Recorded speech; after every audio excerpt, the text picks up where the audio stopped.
In this video, I'll demonstrate how to use the truth table to determine whether two statements, a pair of statements, are logically equivalent. Here we've got a different set of pairs here. We've got it's not the case M and B, and then our next statement is it's not the case M, and it's not the case B. So if these are logically equivalent, they will have the same truth value on every row under the main operator. So we need to know what the main operator is. And just like last time, we saw that our first statement, it's not the case M and B. The main operator is actually the tilde outside of the parentheses, and inside the parentheses is a conjunction. So the truth value for this statement is determined under the tilde, the negation. And for our second statement, this is a conjunction with each conjunct negated. So the main operator is going to be underneath the ampersand. So let's get to work and see if they are logically equivalent. We've already set up our truth values for the atomic statements, the atomic sentences M and B. So rows 1 through 4 have all the possible combinations of truth values. So we'll simply apply those truth values to each statement. I'm going to work rows 1 through 4 to the first statement, and then I'll do the second statement. So I like to work from the inside of the parentheses out. So we're dealing with a conjunction here, and then we'll deal with that negation outside of it next. We know that conjunctions are true only when both conjuncts are true, and that happens to be the only case is row 1 here. So row 1, M and B is true. Row 2 is going to be false. Row 3 is going to be false. And row 4 will be false as well, because neither row 2, 3, or 4 have both M and B as being true, only row 1.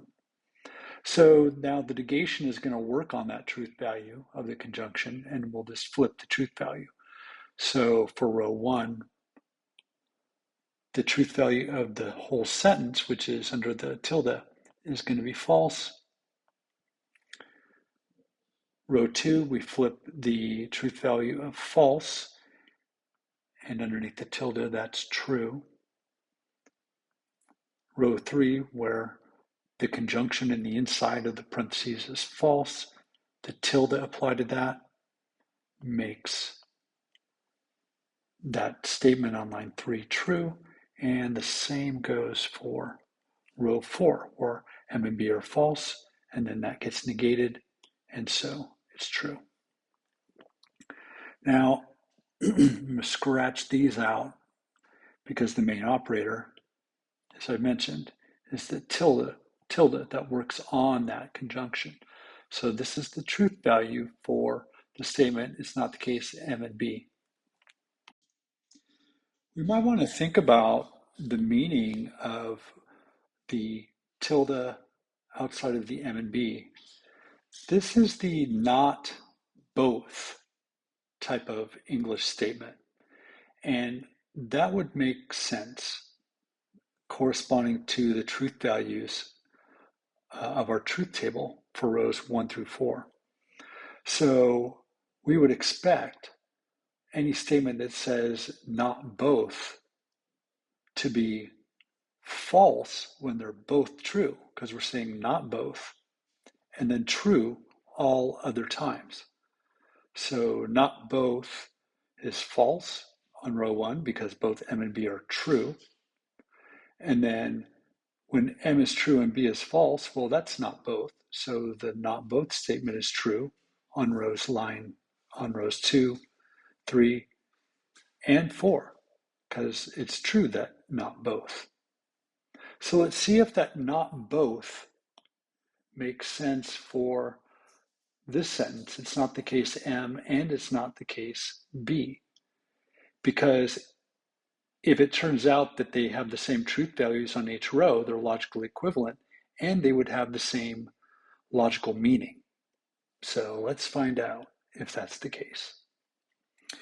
I'm going to work on the left conjunct, the negated M, just because that'll be easy to work with. I'll just go row by row and look at what M is over here and just flip that and place it under the tilde next to the M.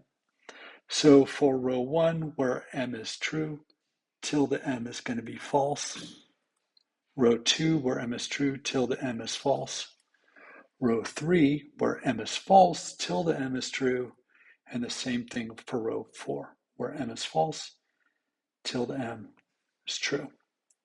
Let's do the same thing for B and flip the truth value of B rows 1 through 4 because it's tilde B, not B. So row 1, if B is true, tilde B is false. Row 2, B is false, so tilde B is true. Row 3, B is true, tilde B is false. And finally, row 4, where B is false, tilde B is true. So we've got the truth values for each side of the conjunction here.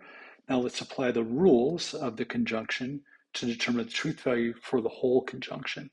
And we'll put that right underneath the ampersand here. So a conjunction is true only when both conjuncts are true. So for row 1, they're both false, so that statement is false. Row 2, the left conjunct is false, the right conjunct is true, so they're both not true, so that's false.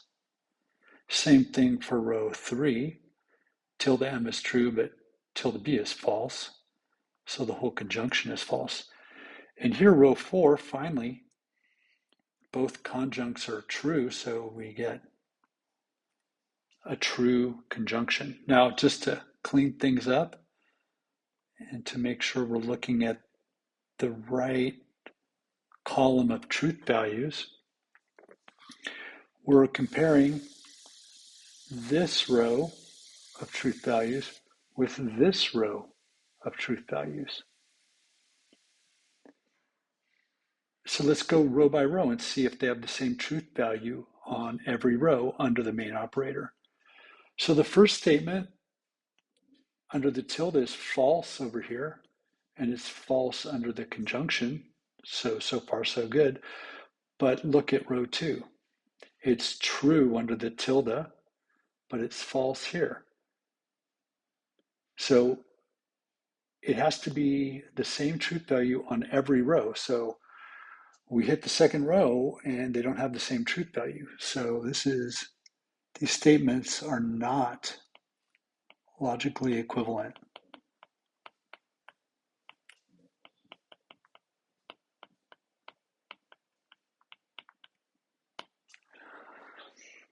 And we can do something like this to indicate that. And if we look at row 3, that also shows it. All you need is one row. So logical equivalence, if two statements are logically equivalent, they mean the same thing. That's why they will have the same truth value on every row under the main operator. Remember that we said for our first statement, this meant not both. And we showed why that made sense corresponding to the truth values. So this statement is false when both are true, so not both. Makes sense here. So in row 2, when they're not both true. Row 3, they're not both true. Row 4, they're not both true. So that translation makes sense. So we might look at it's not the case M and it's not the case B and say, oh, well, that means not both as well. But then we just showed that these truth values don't all correspond to one another. There's different truth values here. So what could this mean? Our second statement means both not. So if we said something like, both Mary and Bill are not happy, we would expect the only time this sentence to be true is when it's false that Mary is happy and Bill is happy. All other times, both Mary and Bill are not happy. Here's Mary and Bill happy. Well, then, of course, the sentence is false because we said they're both not happy. And here, Mary's happy and Bill's not. So, of course, the sentence should be false. Here, Mary is not happy and Bill is happy. So the only time both not happy is when it's false that Mary's happy and false that Bill's happy. So we just showed how not both and both not don't mean the same thing by showing how these two statements are not logically equivalent, because on row 2, they have different truth values under the main operator, and row 3, they have different truth values under the main operator.